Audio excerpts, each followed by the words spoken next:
Hello aspirants, ये है हमारा सीरीज़ में लेक्चर नंबर 8 और आज हम देखेंगे salient features of Indian constitution. ये पार्ट 2 है। लेक्चर नंबर 7 में हमने कुछ सेलियंट फीचर्स पहले ही देखे हैं। आज हम इस चैप्टर को कंप्लीट करेंगे।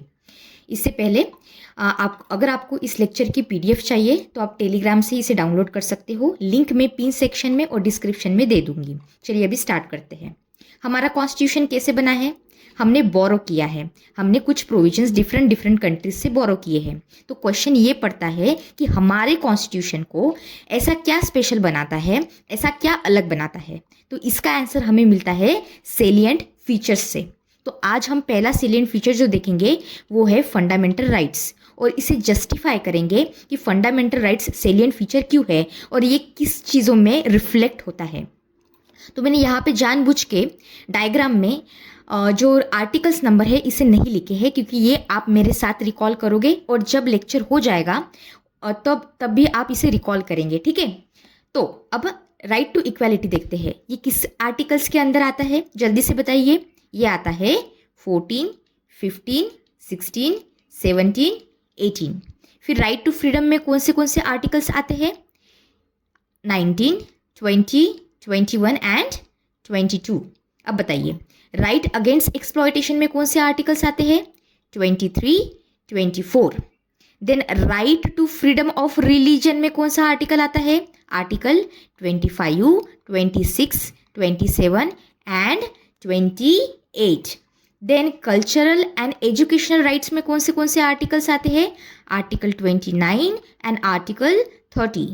एंड फाइनली जो कॉन्स्टिट्यूशनल रेमेडीज है वो है आर्टिकल नंबर 32। आर्टिकल नंबर 31 के साथ क्या हुआ वो हम फ्यूचर में देखेंगे। ओके, अब देखिए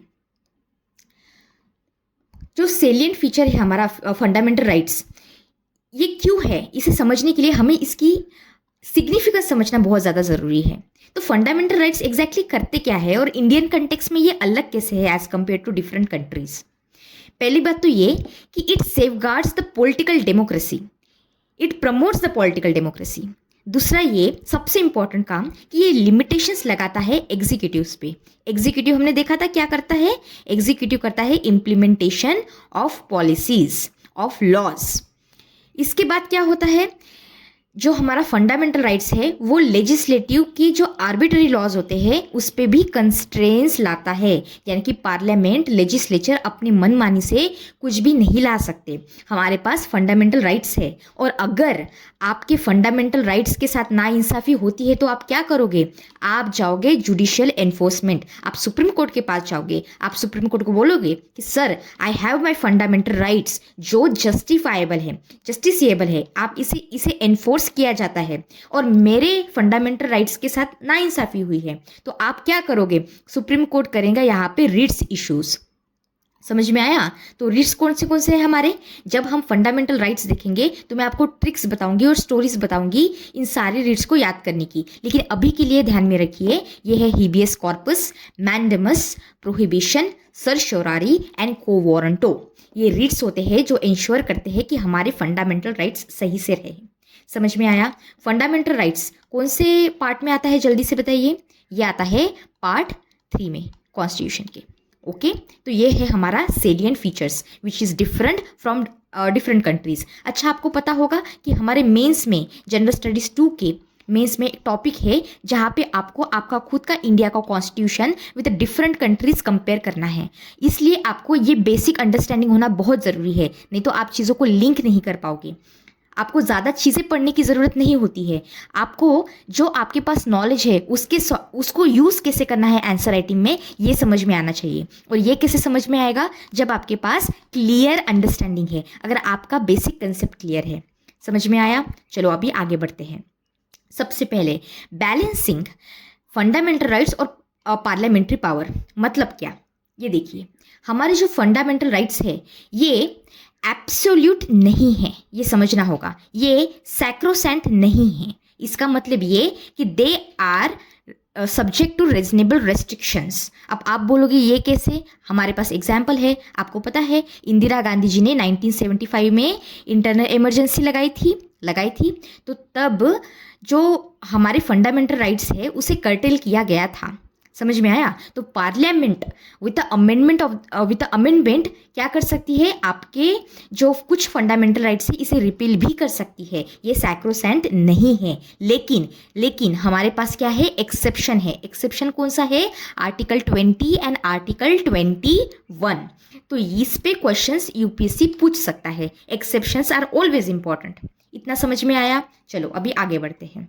अब देखते हैं next salient feature which is very very important when it comes to the governance of our country. Governance के लिए ये चीज़ें फंडामेंटल है। और ये पता है किसने बोला था? ये बोला था हमारे सुप्रीम कोर्ट ने कि हमारे जो DPSP है, directive principles of state policies, they are very fundamental for the governance of the country.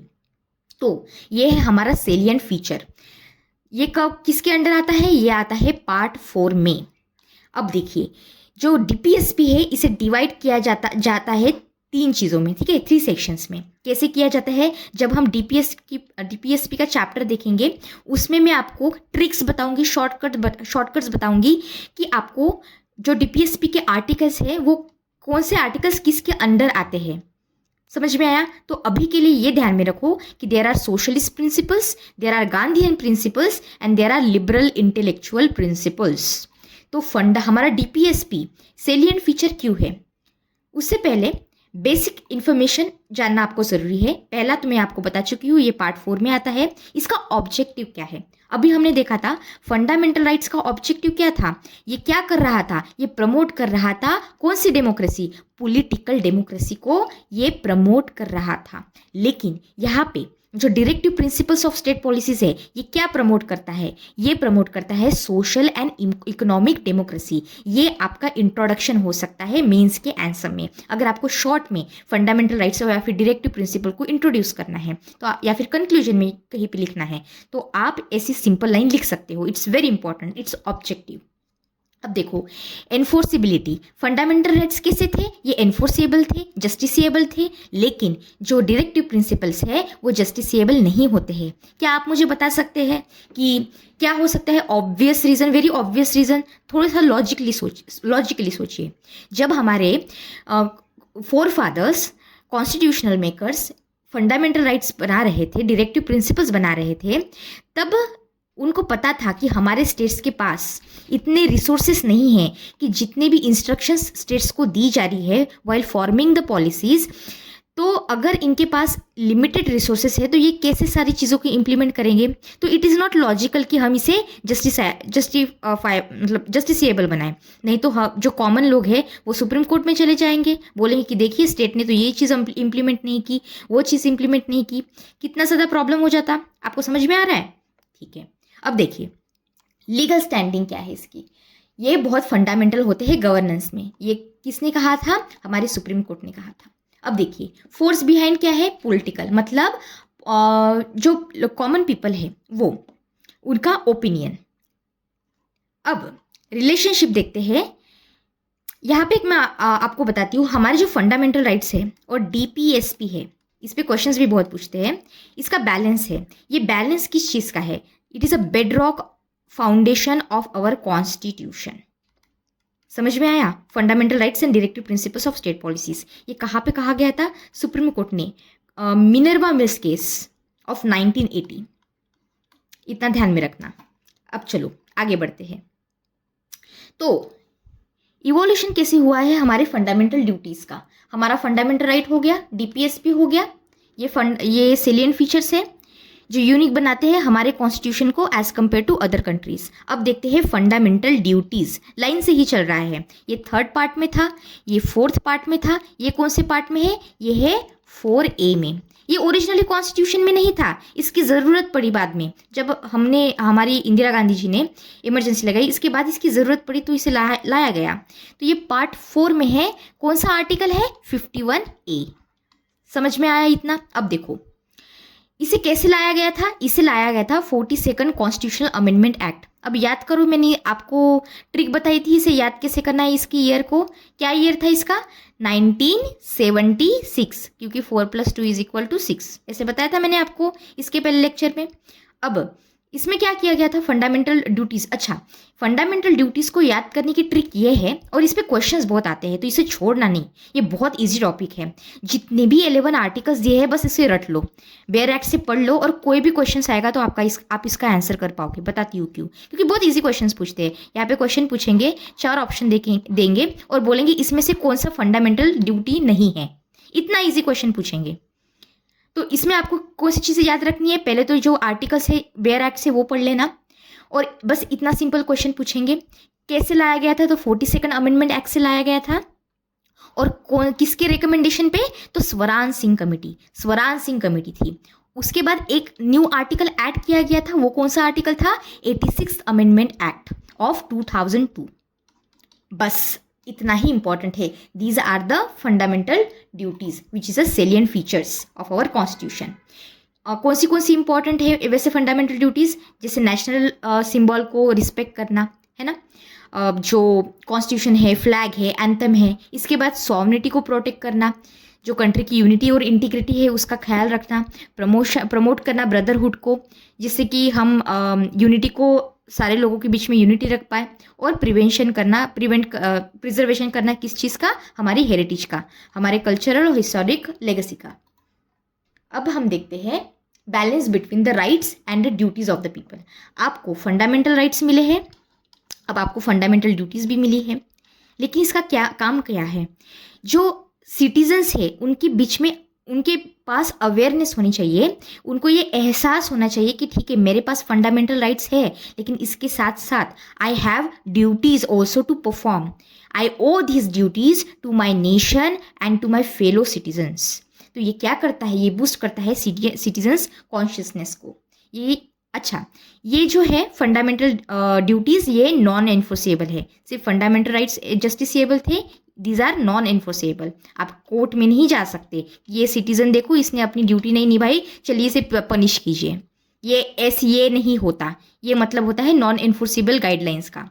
इसके बाद जो हमारे फंडामेंटल राइट्स है, ये तो एन्फोर्सेबल बाय लॉ है, हम जा सकते हैं, स्टेट ने अगर हमारे साथ नाइंसाफ़ी की तो सुप्रीम कोर्ट के पास, और ये सिटीजन के अवेयरनेस को बढ़ाता है, ये हमें एहसास दिलाता है राइट्स के साथ हमारे पास ड्यूटीज़ भी है जो हमें परफॉर्म करनी है।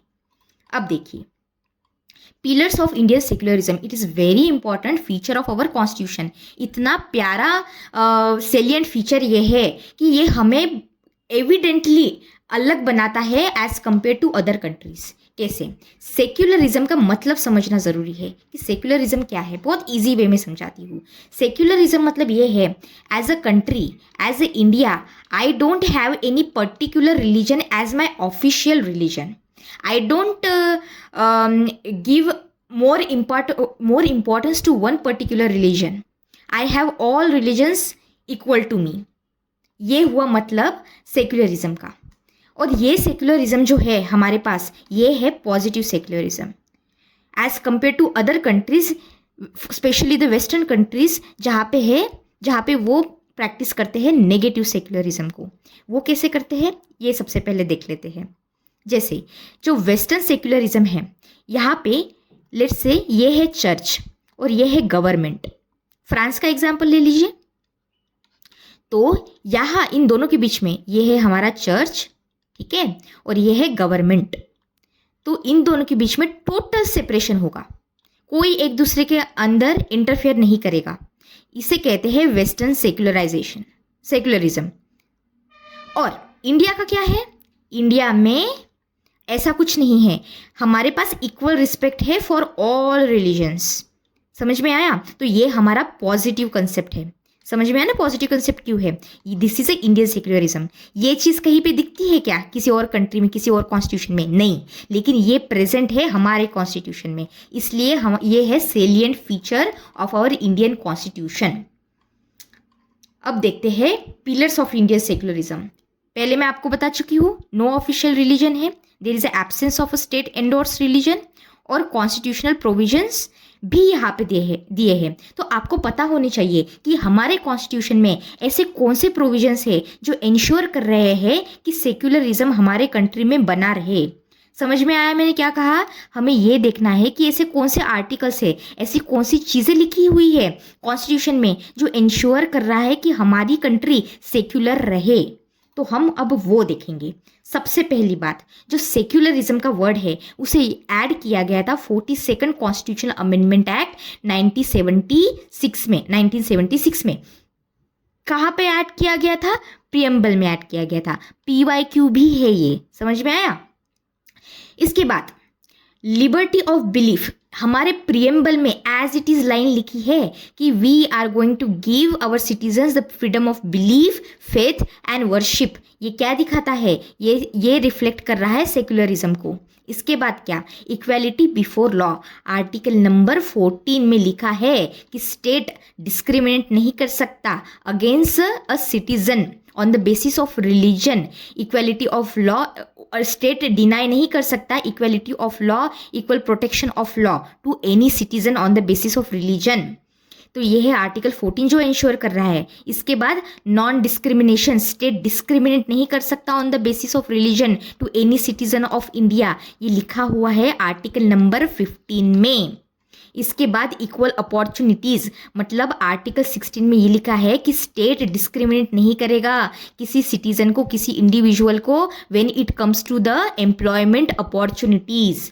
इसके बाद हमारे पास फ्रीडम ऑफ कॉन्शियस है, हम क्या कर सकते हैं? हम प्रैक्टिस कर सकते हैं, प्रपोगेट कर सकते हैं और प्रोफेस कर सकते हैं किसी भी रिलीजन को।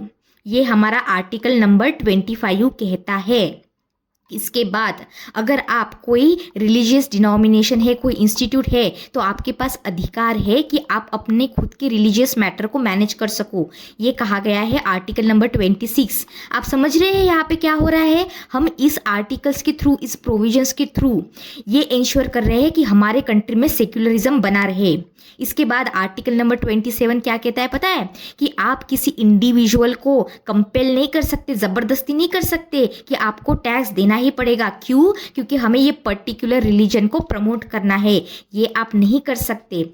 ये दिया है आर्टिकल नंबर 27 में। फिर आर्टिकल नंबर 28 में क्या कहा गया है? अगर कोई एजुकेशनल इंस्टीट्यूशन है, कॉलेज है, स्कूल है, कुछ भी है, पर अगर ये स्टेट गवर्नमेंट, मतलब गवर्नमेंट ओन्ड है, ठीक है, गवर्नमेंट इसे चला रही है, तो आप कोई पर्टिकुलर रिलीजियस इंस्ट्रक्शंस यहाँ पे नहीं दे सकते। ये this is open to all the people, all the students which belong to different religions. समझ में आया? ये हुआ आर्टिकल 28 की इंपॉर्टेंस जो सेक्युलरिज्म को रिफ्लेक्ट कर रहा है। इसके बाद क्या आता है? इसके बाद आता है कल्चरल प्रिजर्वेशन, आर्टिकल नंबर 29। यानी कि अगर आप कोई सेक्शन हो पॉपुलेशन का, तो आपको पूरा अधिकार है कि आप आपकी लैंग्वेज को प्रिजर्व कर सकते हो, आपके कल्चर को प्रिजर्व कर सकते हो। उसके बाद आप कोई स्क्रिप्ट है, उसका भी आपको अधिकार है कि ये प्रिजर्व रहेगा, ये प्रोटेक्टेड रहेगा। ये कौन बताता है? आर्टिकल 29। इस चीज़ों से हम क्या कर रहे हैं? हम ये इंश्योर कर रहे हैं कि हमारी कंट्री में सेक्युलरिज्म बना रहे, जो बाकी की कंट्रियों में आपको नहीं दिखता है। समझ में आया? अब देखो माइनॉरिटीज राइट, मगर आप कोई माइनॉरिटी हो कंट्री में, तो आपको पूरा अधिकार है कि आप कोई एजुकेशनल इंस्टीट्यूट एस्टैब्लिश कर सकते हो और वहाँ पे आप आपके रिलीजन के अकॉर्डिंग वहाँ पे इंस्ट्रक्शंस दे सकते हो। तो ये हुआ हमारा सेक्युलरिज्म का कंसेप्ट। आई होप आपको अच्छे से समझ में आया हो। और आपको ये भी बात याद रखनी है कि हमने कम्युनल रिप्रेजेंटेशन को अबॉलिश कर दिया था। इससे हमने क्या किया? हमने जो इक्वालिटी है इसे बैलेंस करने की कोशिश की। लेकिन यहाँ पे कुछ एक्सेप्शंस है, जैसे जो हमारे शेड्यूल ट्राइब है और शेड्यूल कास्ट है, इनको टेम्पररी बेसिस पे रिजर्वेशन दिया है, जिससे कि इनकी जो रिप्रेजेंटेशन है ये इंश्योर हो सके। समझ में आया? चलो अभी आगे बढ़ते हैं और नेक्स्ट फीचर देखते हैं which is very important. It is universal adult franchise. अच्छा, और एक बात मैं आपको बताना भूल गई कि सेक्युलरिज्म हमें आर्टिकल नंबर 44 से भी दिखता है। लेकिन आप आर्टिकल 44 को कैसे याद रखोगे? आर्टिकल 44 है uniform civil code. Uniform civil code तो 44 सेम है ना? यूनिफॉर्म है तो यूनिफॉर्म से यूनिफॉर्म सिविल कोड और 44 ऐसे याद रखना। अब चलो आगे बढ़ते हैं और ये DPSB में दिया है। अब यूनिवर्सल एडल्ट फ्रेंचाइज क्या है? Universal adult franchise very easy. कोई भी इंसान जो 18 के ऊपर है is eligible to give the vote. अब यहाँ पे आप डिस्क्रिमिनेट नहीं कर सकते on the basis of caste या फिर रिलीजन, रेस, इवन सेक्स, या फिर आपके पास वेल्थ है कि नहीं है, या फिर आप लिटरेट हो कि नहीं हो। इसके बेसिस पे आप डिस्क्रिमिनेट नहीं करोगे। अगर वो इंडिविजुअल 18 के ऊपर है तो आप ही विल और she will be able to vote. इसके बाद क्या हुआ, पहले क्या हुआ था, आपको एक हिस्ट्री पता होनी चाहिए कि पहले एज 21 थी तो इसको रिड्यूस करके 18 किया गया। कैसे किया गया, तो 61st कॉन्स्टिट्यूशनल अमेंडमेंट एक्ट आया था 1988 में, और फिर इसे इम्प्लीमेंट किया गया 1989 में। बस ये चीज़ आपको याद रखनी है, फैक्चुअल इन्फॉर्मेशन है। ये फीचर समझ में आया। और ये क्यों इतना इंपॉर्टेंट है, ये भी तो जस्टिफाई करना पड़ेगा ना कि हमारा यूनिवर्सल एडल्ट फ्रेंचाइज क्यों इतना सेलिएंट फीचर है। ये सेलिएंट फीचर इसलिए है कि देखो ईयर कौन सा चल रहा है, 1988 चल रहा है। इंडिया की हालत कैसी थी इस टाइम पे पता है आपको, बहुत सारी पावर्टी थी, ओवरवेलमिंग पावर्टी थी, लोगों के बीच में बहुत सारी सोशल इनइक्वालिटीज़ थी, हमारी इकोनॉमी बहुत ख़राब चल रही थी, और बहुत सारे प्रेजुडिसेस यहाँ पे एग्जिस्ट कर रहे थे। उस टाइम पे हमने क्या किया, इतना बोल्ड एक्सपेरिमेंट किया, क्योंकि वेस्टर्न कंट्रीज़ में तो बहुत टाइम के बाद वीमेन को राइट मिला था वोट करने के लिए, और हमारी जो कंट्री है वो अभी भी डेवलपिंग ही चल रही थी, इतनी सारी प्रॉब्लम्स चल रही थी। इसके बीच हमने इतना बड़ा और बोल्ड एक्सपेरिमेंट किया, इसलिए ये जो हमारा यूनिवर्सल एडल्ट फ्रेंचाइज है इसे सेलिएंट फीचर बनाता है। अब देखते हैं यूनिवर्सल एडल्ट फ्रेंचाइज की सिग्निफिकेंस, क्योंकि जब हम सिग्निफिकेंस समझते हैं तब हमें उसका इंपॉर्टेंस पता चलेगा। ये जो यूनिवर्सल एडल्ट फ्रेंचाइज है ये हमारी डेमोक्रेसी को ब्रॉड बनाता है, इंक्लूसिव बनाता है, ये सेल्फ रिस्पेक्ट जनरेट करता है किसके बीच में, हमारे सिटीजन्स के बीच में। ये जो है ये इक्वालिटी को अपहोल्ड करने का काम करता है, ये इक्वालिटी इंश्योर कर रहा है हमारी कंट्रीज़ में, और जो माइनॉरिटीज़ है इनको प्रोटेक्ट कर रहा है, इनके पास आज आवाज़ है। क्यों है, क्योंकि यूनिवर्सल एडल्ट फ्रेंचाइज है, ये होप दे रहा है लोगों को कि वो अपनी ज़िंदगी को इम्प्रूव कर सकते हैं। कोई भी गवर्नमेंट ऐसे ही आके अपनी मनमर्जी से कुछ नहीं करेगी, हमारे पास हमेशा चांस रहेगा कि हम उस चीज़ को चेंज कर सकें। लेकिन हमेशा अगर कोई पॉजिटिव साइड है तो निगेटिव साइड तो होती ही है। जैसे कुछ कॉन्स है, हमारी कंट्री इतनी बड़ी है, इतनी बड़ी पॉपुलेशन है, तो लॉजिस्टिक चैलेंजेस होते हैं, जो मैनिपुलेशन का रिस्क है वो भी होता है, क्योंकि बहुत डाइवर्स कंट्री है। अभी भी हमारे कंट्री में इलिटरेसी है, अवेयरनेस नहीं है लोगों के बीच, तो उनको मैनिपुलेट करना पॉलिटिकल पार्टीज से या फिर उनको डिवाइड करना, कन्फ्लिक्ट होना, इसके चांसेस हमेशा रहते हैं। तो ये तो वैसे निगेटिव साइड से बस थोड़ा सा ध्यान में रखिए आप।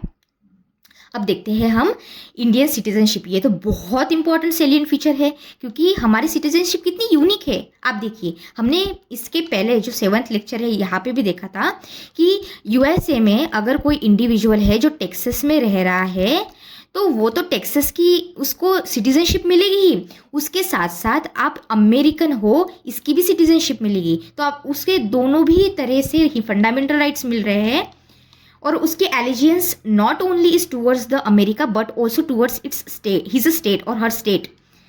लेकिन हमारी कंट्री में ऐसा नहीं है, फ़र्क नहीं पड़ता कि आप गुजराती है, कि आप मराठी है, या फिर आप तमिल हो, आप इंडियन हो, आपके पास एक ही सिटीजनशिप है और वो है इंडियन, आप भारतीय है। ये हमारा है सेलिएंट फीचर जो सब कंट्री से अलग है। फेडरल स्ट्रक्चर है, ड्यूअल पॉलिटी है, लेकिन फिर भी सिंगल सिटीजनशिप है। समझ में आया? चलो अभी आगे बढ़ते हैं। हम कंपेयर कर चुके हैं इंडिया और यूएसए के बीच में ऑलरेडी। अब देखते हैं सबसे important cheese, the comparison with the independent bodies. देखो हमारे पास एग्जीक्यूटिव है, लेजिस्लेचर है, जुडिशियरी है, लेकिन इसके साथ साथ हमारे पास क्या है, इंडिपेंडेंट बॉडीज़ है, जो स्ट्रेंथन करता है हमारी डेमोक्रेसी को, हमारे कॉन्स्टिट्यूशन को। कौन सी इंडिपेंडेंट बॉडीज़ है? पहली तो election commission of India, then CAG controller and auditor general of India, then हमारा यूनियन पब्लिक सर्विस कमीशन, और स्टेट पीसीएस, जो जैसे एमपीएससी हो गया, एमपीपीएससी हो गया, कुछ भी। ठीक है, अब ये करते क्या है, ये इट इज़ वेरी इंपॉर्टेंट। ये इंश्योर करते हैं, इलेक्शन कमीशन इंश्योर करता है कि फेयर इलेक्शंस रहे, पार्लियामेंट के, स्टेट लेजिस्लेचर के, प्रेसिडेंट के, वाइस प्रेसिडेंट के। इसके बाद हमारे सीएजी जो है, इनका इतना इंपॉर्टेंट काम है क्योंकि ये ऑडिट करते हैं गवर्नमेंट अकाउंट्स, दोनों भी, सेंटर की भी और स्टेट गवर्नमेंट की भी। लेकिन इससे भी इंपॉर्टेंट काम ये करता है कि CAG is a guardian, he is a guardian of a public purse. ये आप आपकी इंट्रोडक्शन में भी लिख सकते हो, to give the importance of CAG.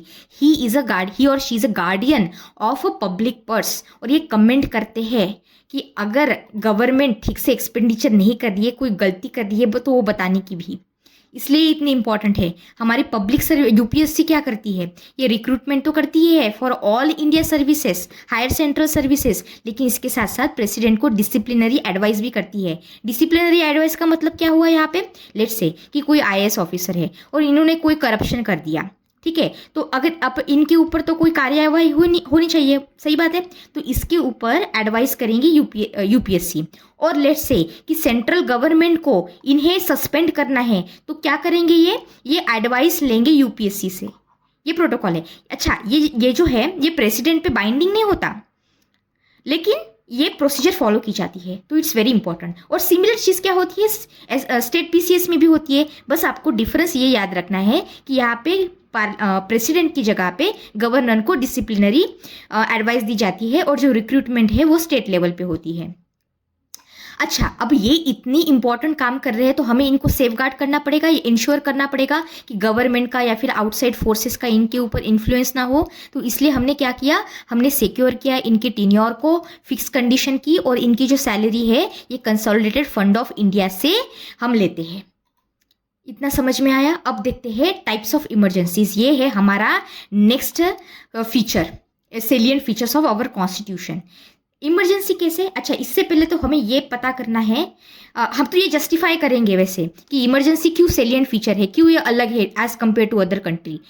लेकिन इससे पहले आपको याद करना है कि इसके आर्टिकल्स कैसे, क्योंकि यूपीएससी पूछता है और स्टेट पीसीएस वाले भी आर्टिकल्स पूछते हैं, इंपॉर्टेंट है। तो देखो, हमारी जो फाइनेंशियल इमरजेंसी है ये कितनी बार लगी है इंडिया में, कितनी बार लगी है, 0 बार लगी है, एक भी बार नहीं लगी हमारी financial emergency by the gods grace. तो कैसे याद रखोगे, आर्टिकल नंबर 360, 0 बार लगी है इसलिए। तो अब क्या आपको याद रखना है कि सारी इमरजेंसीज के जो आर्टिकल्स है ये 360 के आसपास ही है। तो हमारी स्टेट इमरजेंसी, जिसे हम प्रेसिडेंट्स रूल भी कहते हैं, तो ये इसके 360 के आसपास है। तो कहाँ पे है, 356 और 365। तो 56 को इंटरचेंज कर दिया तो आ गया 365।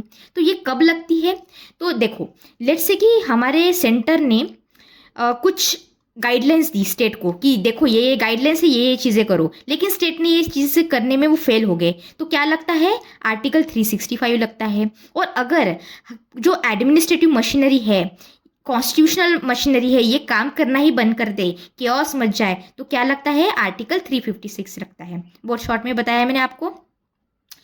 और फाइनेंशियल इमरजेंसी तो आपको पता है, जब फाइनेंशियल क्राइसिस आती है तब लगती है। अब देखिए नेशनल इमरजेंसी, ये हम ये लग चुकी है पहले भी, हमारी इंदिरा गांधी जी ने लगाई थी 1975 में इसे।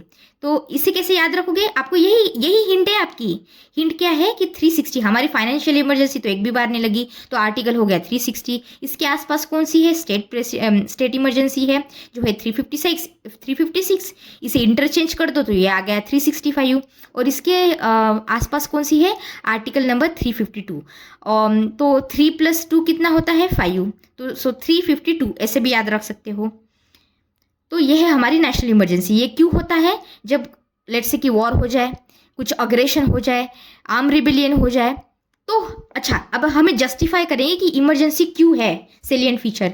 तो देखो, हमारा फेडरल स्ट्रक्चर है, हमारी सेंट्रल गवर्नमेंट है, स्टेट गवर्नमेंट है, अपने अपने स्पीयर ऑफ इन्फ्लुएंस में ये काम कर रहे हैं। लेकिन अगर इनमें से कुछ हो जाए तो क्या होगा, रातों रात without any kind of amendment, ordinary law से हमारी जो फेडरल सिस्टम है वो यूनिटरी सिस्टम में कन्वर्ट हो जाएगी एज इट इज़। और ये चीज़ जो है ये बनाता है हमारी इमरजेंसी को सेलिएंट फीचर। समझ में आया। अब देखते हैं नेक्स्ट, हमारी 3 टायर गवर्नमेंट। 3 टायर गवर्नमेंट ये आपको दुनिया में कहीं नहीं मिलेगी, ठीक है, ये इंडिया में ही है। मतलब हमारी ड्यूअल पॉलिटी थी, सेंट्रल गवर्नमेंट और स्टेट गवर्नमेंट, यही होता है कंट्रीज में। लेकिन हमने क्या किया, हमने इंट्रोड्यूस किया लोकल गवर्नमेंट को। समझ में आया। तो अब हमारे पास है यहाँ पे लोकल गवर्नमेंट्स, मतलब पंचायत, म्यूनिसिपैलिटीज, एक्सेट्रा। यहाँ पे कौन है? हमारी स्टेट गवर्नमेंट, और यहाँ पे कौन है? हमारी सेंट्रल गवर्नमेंट। और ये ही चीज़, ये जो स्ट्रक्चर है, यही इसे बनाता है सेलिएंट फीचर। तो मैंने जस्टिफाई कर दिया आपको 3 टायर गवर्नमेंट क्यों है ऐसी, सेलिएंट फीचर क्यों है। अब देखते हैं कि इसमें कुछ factual information which is very important. पहली बात तो ये कि इसे इंट्रोड्यूस कैसे किया गया था। तो 97th कॉन्स्टिट्यूशन अमेंडमेंट, सॉरी जो 73rd और 74th कॉन्स्टिट्यूशन अमेंडमेंट है वो लाई गई थी।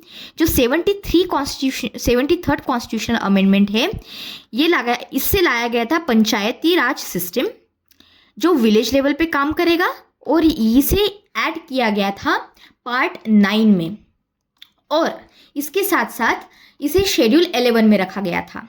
अच्छा, उसके बाद जो 74th है, इसे इंट्रोड्यूस किया गया था, तो म्यूनिसिपैलिटीज आई थी, पार्ट 9 में आता है ये, और शेड्यूल 12 में रखा है हमने इसे। और इसके साथ साथ आपको ये याद रखना है कि ये जो दोनों के दोनों हैं, इसे 1992 में लाया गया था। ये 3 टायर गवर्नमेंट है, यूनिक है, और कॉन्स्टिट्यूशनल अमेंडमेंट कौन सी लाई गई थी ये भी आपको अभी समझ में आ गई। अब देखते हैं next, strengthening the cooperative societies. ये भी बहुत ही इंपॉर्टेंट आर्टिकल है, सेलिएंट फीचर है। कोऑपरेटिव सोसाइटीज़ को 97 कॉन्स्टिट्यूशनल अमेंडमेंट से लाया गया था, और इसके साथ साथ ये तो फिर कौन से चेंजेस हुए ये भी देखना ज़रूरी है। 97 कॉन्स्टिट्यूशनल अमेंडमेंट एक्ट है, 2011 में लाया गया है। कोऑपरेटिव सोसाइटीज़ को एस्टैब्लिश करने के बारे, स्ट्रेंथन करने के बारे में बोल रहा है। तो इसमें 3 मेन चेंजेस लाए गए थे हमारे कॉन्स्टिट्यूशन में। इससे कौन से चेंजेस? पहली बात तो ये कि कोऑपरेटिव सोसाइटीज़ को एस्टैब्लिश करना ये फंडामेंटल राइट बनाया गया आर्टिकल नंबर 21 के अंडर। ये तो पहली बात हुई। दूसरा ये कि हमने डायरेक्टिव प्रिंसिपल स्टेट पॉलिसी को इंट्रोड्यूस किया, उसमें एक आर्टिकल को इंट्रोड्यूस किया जिसकी स्टेट गवर्नमेंट इसे प्रमोट कर सके। ठीक है, तो अभी इसे इसको रिमेंबर कैसे करोगे आर्टिकल को? तो देखो, कोऑपरेटिव में डबल ओ है ना। तो 43B ये आर्टिकल है डीपीएसपी का, जो प्रमोशन ऑफ कोऑपरेटिव सोसाइटीज़ के बारे में बात करता है। तो बी में 2 ओ छुपे हुए हैं और 3 में हाफ ओ छुपे हुए हैं, ऐसे याद रखो। तो 43B ये आर्टिकल आपको याद हो जाएगा। इसके साथ साथ ही जो कोऑपरेटिव सोसाइटीज़ है ये 9B में आता है। 9B में ही कैसे आता है? तो देखो, बी में डबल ओ छुपा हुआ है, ऐसे याद रखो। जो कोऑपरेटिव का जो डबल ओ है ना, ये इसमें डबल बी में छुपा हुआ है, ऐसी हिंट लेना याद करने के लिए। तो ये क्या करता है? डेमोक्रेटिक ऑटोनॉमस फंक्शनिंग इंश्योर करता है 9B। ये पार्लियामेंट को एम्पावर करता है कि आप इसे प्रमोट कीजिए। स्टेट लेजिस्लेटिव को एम्पावर करता है कि आपको कोऑपरेटिव सोसाइटीज़ को प्रमोट करना है, ठीक है। तो ये हो गया हमारा कोऑपरेटिव सोसाइटीज़। अब आपने पहले ही देख लिया कि 97 कॉन्स्टिट्यूशन अमेंडमेंट एक्ट से आया था, प्रमोट करता है कोऑपरेटिव सोसाइटीज़ को एक्सेट्रा। अब देखो, 9B का आर्टिकल तो अभी आपको याद हो गया होगा। तो कोऑपरेटिव सोसाइटी समझने के लिए एक बहुत प्यारा एग्जाम्पल देती हूँ, हमारे लिज्जत पापड़ के बारे में आपने सुना होगा। इसके बाद आपने अमूल के बारे में सुना होगा, आपने पैक्स के बारे में सुना होगा। जैसे primary agricultural credit societies Maharashtra में है, केरला में है, ठीक है, गुजरात में भी है। तो ये जो सारी चीज़ें हैं, ये क्या है? ये है हमारी कोऑपरेटिव सोसाइटीज़। तो हम लिज्जत पापड़ को, और अमूल हमें बहुत पसंद है ना, हमें अमूल बहुत पसंद है, लिज्जत पापड़ भी बहुत पसंद है। तो वी लव यू, हम ये बोलेंगे कि we love you Lijjat Papad, we love you Amul. तो वी से 2, लव से 4 और यू से 3, तो 243 के अंडर आता है, ऐसे ध्यान में रखो। छोटी सी हिंट है, समझ में आया? ZH और ZT ये आर्टिकल सभी ध्यान में रहेंगे। कोऑपरेटिव सोसाइटीज़ के रिलेटेड क्या है, तो आपको इंट्रोडक्शन, कंक्लूजन कहीं पे भी लिखने के काम आ सकते हैं। अगर यूपीएससी, स्टेट पीसीएस में पूछे जाए तो भी आप लिख पाओगे। अब आगे बढ़ते हैं, जल्दी से देख लेते हैं कि हमारे कॉन्स्टिट्यूशन में क्रिटिसिज्म भी हुआ है। हम वैसे क्रिटिसिज्म डिबेट करते हैं, इट्स वेरी हेल्दी। तो जल्दी देख लेते हैं कि क्या क्या क्रिटिसिज्म किया गया था। पहला क्रिटिसिज्म कॉन्स्टिट्यूशनल असेंबली में ये किया गया कॉन्स्टिट्यूशन को लेके कि भाई आपने जो ये बनाया है, ये तो आर्टिकल मतलब गवर्नमेंट ऑफ इंडिया एक्ट 1935 की पूरी कॉपी है, कुछ नया नहीं किया आपने। लेकिन ये तो मतलब इलॉजिकल होगा, क्योंकि देखो हमने जब हमारा कॉन्स्टिट्यूशन बनाया तो उसमें बहुत सारे आर्टिकल्स को बोरो किया, लेकिन हमने एज इट इज़ तो बोरो नहीं किया ना, उसमें हमने अपने मन से चेंजेस किए, तब हमने उसे लिया था। ऐसे ही ब्लाइंड होके नहीं लिया है। तो ठीक है, ये फर्स्ट है। उसके बाद क्या कहा गया कि गांधीयन एब्सेंस है, मतलब जो गांधी जी की फिलॉसफी से आइडियल्स है वो इतनी ज़्यादा रिफ्लेक्ट नहीं होती है आपकी जो कॉन्स्टिट्यूशन है आपने बनाया उसमें। अब देखो, इसमें आपको एक तो जेनिंग का नाम याद रखना है और हनुमंतिया, इनका नाम आप याद रख सकते हो, लक्ष्मीकांत से आप उसे पढ़ लेना। तो अब बस ऐसे थोड़ा सा कॉन्स्टिट्यूशन मेंबर को एक बार लिख भी लोगे, उनका नाम भी लिख लोगे तो भी that is more than enough. आपको ज़्यादा यहाँ पे टाइम स्पेंड करने की ज़रूरत नहीं है। इसके बाद क्या कहा गया कि लीगल कॉम्प्लेक्सिटी बहुत है, यानी कि ओवरली आपने इतनी डिफिकल्ट लैंग्वेज यूज़ कर दी है, इतनी कॉम्प्लिकेट बना दी है because of the dominance of legal जो लॉ मेंबर्स थे उनकी वजह से। ये हमने लेक्चर नंबर 7 में भी देखा है। इसके बाद एक्सेसिव लेंथ, आपने बहुत ज़्यादा इसे बल्कि कर दिया और डिटेल कर दिया तो बहुत बड़ा हो चुका है। अन इंडियन है क्योंकि रिफ्लेक्ट नहीं कर रहा है इंडियन ट्रेडिशंस को, जो भी आपके आर्टिकल्स है उसमें। और बोरोड कंटेंट है, ये तो मैंने आपको बता दिया कि heavily relies on the constitution, लेकिन ये कहना गलत होगा क्योंकि we made necessary changes according to our understanding our will. ठीक है, अब देखो ये हो गया। अब आप मुझे बताइए प्लीज़ कमेंट सेक्शन में कि नेक्स्ट लेक्चर में आपको इसके जो आर्टिकल्स है इसे आप खुद से याद करोगे कि आपको याद करवाए। और क्योंकि देखो ये जो आर्टिकल्स है ये बहुत इंपॉर्टेंट है, ये कभी भी पूछ सकते हैं, आपको ये बाय हार्ट होनी चाहिए, मेमोराइज आपको करने पड़ेंगे ये सारे आर्टिकल्स। फिर इवोल्यूशन कैसे हुआ कॉन्स्टिट्यूशन का, और ये तो सबसे इम्पॉर्टेंट वाला है कि कौन सी चीज़ हमने कहाँ से क्या बोरो की है, कौन सी कंट्री से। तो हम ये नेक्स्ट लेक्चर में ले लेंगे। तो आज हम इसको एंड करते हैं। अगर आपको मेरा काम पसंद आता है तो please subscribe to the channel, आपके दोस्तों के साथ भी इसे शेयर कीजिए जिससे कि मुझे और भी मोटिवेशन मिले। अच्छे से चीज़ों को रिवाइज कीजिए जल्दी से without any stress, and God bless you all. Thank you so much.